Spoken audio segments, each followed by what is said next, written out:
Assalamualaikum warahmatullahi wabarakatuh. Perkenalkan, nama saya Salimat Nasari, saya dari kelas KSI 2A. Di sini saya akan menjelaskan materi tentang argumen logika itu sahih atau tidak. Baiklah, kita masuk ke materinya. Yang pertama ini adalah apa itu argumen?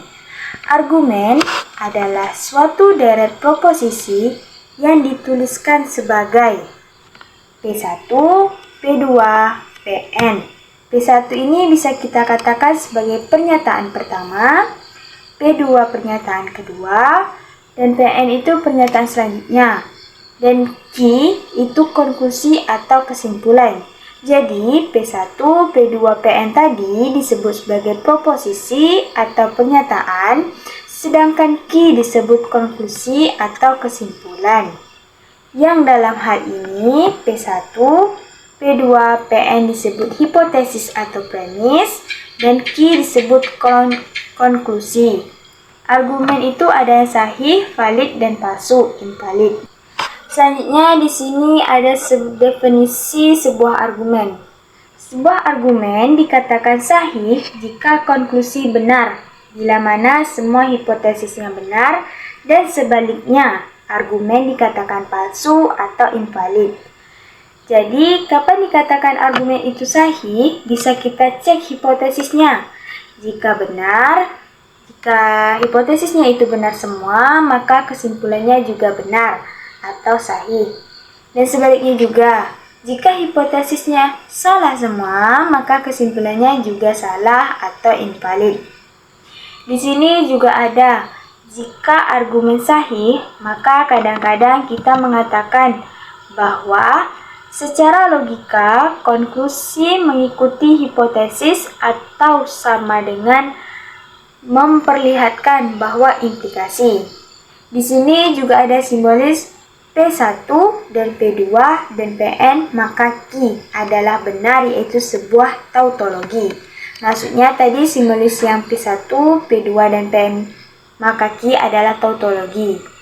Argumen palsu menunjukkan proses penalaran yang tidak benar. Nah, di sini bisa kita lihat juga bahwa sebuah argumen yang palsu itu proses penalarannya tidak benar. Jadi, jika terlihat proses penalarannya tidak benar, maka itu pasti argumen palsu. Selanjutnya di sini ada beberapa argumen yang sudah pasti terbukti sahih. Di sini ada modus ponens yang dinyatakan dengan P maka Q, P dan konklusinya Q. Selanjutnya juga ada modus tollens, silogisme disjuntif, verifikasi, penjumlahan, dan ada konjungsi. Jadi itu tadi beberapa argumen yang sudah terbukti kesahihannya. Selanjutnya di sini terdapat soal latihan yang dimana bunyi argumennya, jika Wana berolahraga secara teratur maka dia akan sehat. Wana tidak sehat, karena itu Wana tidak berolahraga secara teratur adalah sahih. Jadi kita akan membuktikan argumen tersebut itu sahih atau tidak dengan cara yang pertama, kita misalkan nih P sebagai Wana berolahraga secara teratur dan Q itu Wana akan sehat. Jadi tadi kan di argumen jika Wana berolahraga secara teratur maka dia akan sehat.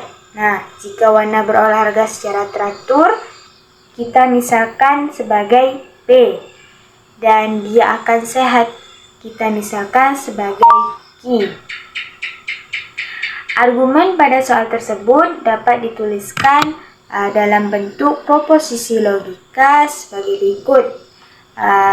Yang terdapat di PPT itu P maka Q, negasi Q, dan konklusinya negasi P. Selanjutnya, untuk membuktikan kesahihan argumen harus diperlihatkan bahwa P maka Q dan negasi Q maka negasi P merupakan tautologi. Jadi kita harus membuktikan bahwa P maka Q dan negasi Q maka negasi P itu merupakan tautologi. Kita membuktikannya itu dengan tabel kebenaran yang sudah terdapat di PPT itu. Di dalam tabel kebenaran ini terdapat P, Q, negasi P, negasi Q, P maka Q, P maka Q dan negasi Q, P maka Q dan negasi Q maka negasi P. Yang dimana dalam P terdapat 2 true, 2 false, di Q true, false, true, false. Dan negasi P ini berarti kebalikan dari yang ada di dalam tabel P. Seperti di tabel P tadi kan true, maka tabel negasi P false, dan seterusnya. Negasi Q juga caranya sama seperti negasi P tadi. Jadi kebalikan dari yang ada di dalam tabel Q. Selanjutnya ada P maka Q, dan selanjutnya di samping tabel P maka Q ada P maka Q dan negasi Q. Di sini nilai konjungsi bernilai benar apabila nilai keduanya benar. Jadi kalau ada salah satunya false itu berarti false. Di P maka Q-nya true dan negasi Q-nya false, maka nilainya false. Selanjutnya P maka Q dan negasi Q maka negasi P. Nah, di sini nilai konjungsinya true semua. Jadi dengan menggunakan tabel tersebut terbukti bahwa P maka Q dan negasi Q maka negasi P merupakan tautologi atau argumen tadi itu terbukti sahih. Tadi juga proposisi logika menggunakan modus tollens, yang dimana modus tollens tadi termasuk salah satu argumen yang sudah terbukti sahih. Jadi mungkin sekian penyampaian materi dari saya. Apabila ada kesalahan saya mohon maaf. Saya akhiri. Wassalamualaikum warahmatullahi wabarakatuh.